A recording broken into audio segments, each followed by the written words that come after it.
There's a particular kind of pain that comes with rejection. It's the kind that settles deep in your chest, whispering lies about your worth.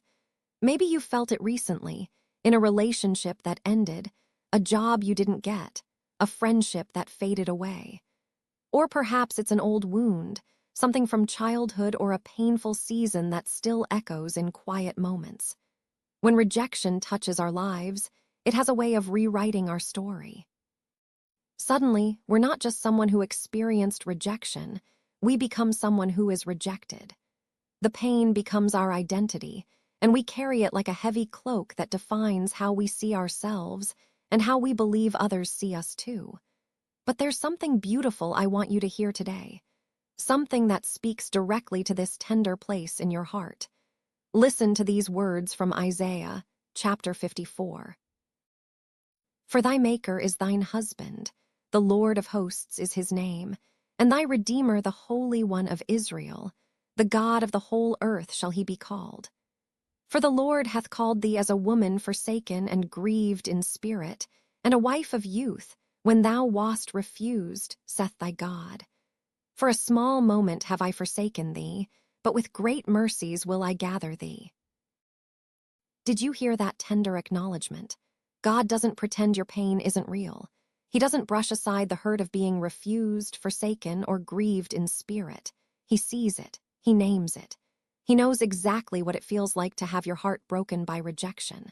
But listen to what he calls you, not rejected, but called. Not abandoned, but gathered. Not defined by who turned away, but claimed by the one who will never leave. Think about those words. With great mercies will I gather thee.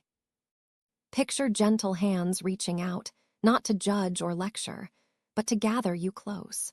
Like a mother gathering her children when they're hurt, like a shepherd gathering scattered sheep.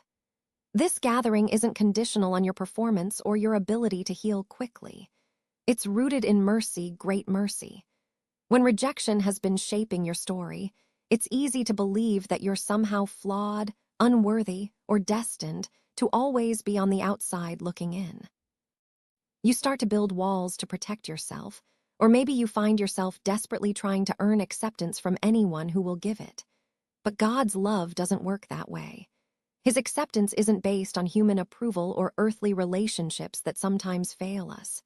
He sees past the rejection to the truth of who you are, someone precious, someone chosen, someone worth gathering with great mercy.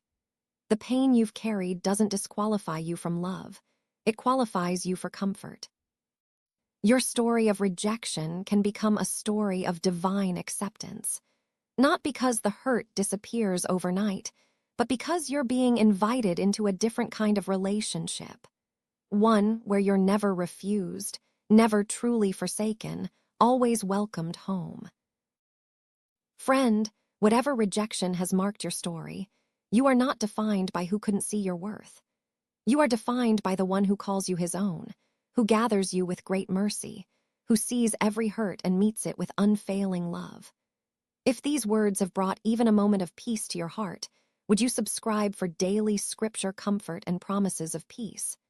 There are others walking this same path who need to hear that they're not alone in their hurt, and that there's hope beyond rejection. Rest well today, knowing you are deeply loved.